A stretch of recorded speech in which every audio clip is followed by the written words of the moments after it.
Immunity strong ಆಗಿರಬೇಕು ಅನ್ನೋದಾದ್ರೆ ಒಂದು ಪುಟ್ಟ ಮಗುವಿನಿಂದ ಹಿಡಿದು ವಯಸ್ಸಾದ ವೃದ್ಧರವರೆಗೂ ಕೂಡ ಆ ಇಮ್ಯುನಿಟಿ ಅನ್ನೋದೇ ಬೇಕು. ಯಾಕಂದ್ರೆ ಕೊರೋನಾ ಸರಿಯಾಗಿ ಪಾಠ ಕಲಿಸಿದೆ ನಮಗೆ. ಹಾಗಾಗಿ ಒಂದು ಇಮ್ಯುನಿಟಿ ಬೂಸ್ಟರ್ ತರ ಒಂದು ಒಳ್ಳೆ ಪದ್ಧತಿಯನ್ನು ಹೇಳೋದಾದ್ರೆ ಆಹಾರದಲ್ಲಿ ಯಾವ್ದನ್ನ ಸೂಚಿಸ್ತೀರಿ ನೀವು? ಖಂಡಿತ. ಇವಾಗ ನೀವು ಮಗು ಅಂತ ಹೇಳಿದ್ರಲ್ಲ, ಮಗುಗೆ ಬಂದ್ಬಿಟ್ಟು ಇಮ್ಯುನಿಟಿ ಬೇಕಾಗಿಲ್ಲಮ್ಮ.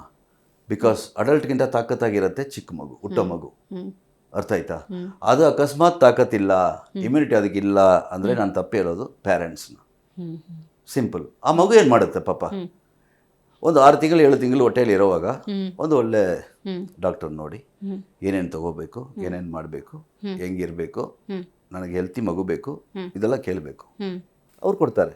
ಈ ಫ್ರೂಟ್ಸ್ ಈ ಟೈಮಲ್ಲಿ ತೊಗೊಳ್ಳಿ, ಹಿಂಗೆ ತೊಗೊಳ್ಳಿ, ಹಿಂಗೆ ಮಾಡಿ ನಿಮಗೆಲ್ಲ ಆರಾಮಾಗಿರುತ್ತೆ, ಒಳ್ಳೆ ಮಗು ಹುಟ್ಟುತ್ತೆ ಅಂತ. ಈ ನಡುವೆ ಹಂಗಲ್ಲಮ್ಮ. ಹಾಸ್ಪಿಟ್ಲಿಂದ ಬರ್ತಾರೆ, ಮಗುಗೊಂದು ಬ್ಯಾಗ್ ಕೊಡ್ತಾರೆ ಮೆಡಿಸನು, ತಾಯಿಗೊಂದು ಬ್ಯಾಗ್ ಕೊಡ್ತಾರೆ ಮೆಡಿಸನ್. ಎಷ್ಟು ಇದಾಗಿರ್ತೈತೆ ನೋಡಿ. ಇದು ಯಾರ ಕಾರಣ?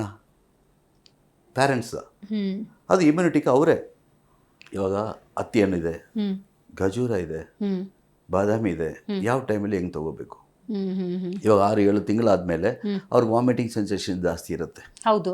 ಅದಕ್ಕೆ ತಕ್ಕಂಗೆ ಏನು ಮಾಡಬೇಕು? ಆಮ್ಲ, ಅದು ವಾಮಿಟ್ ಬರಲ್ಲ.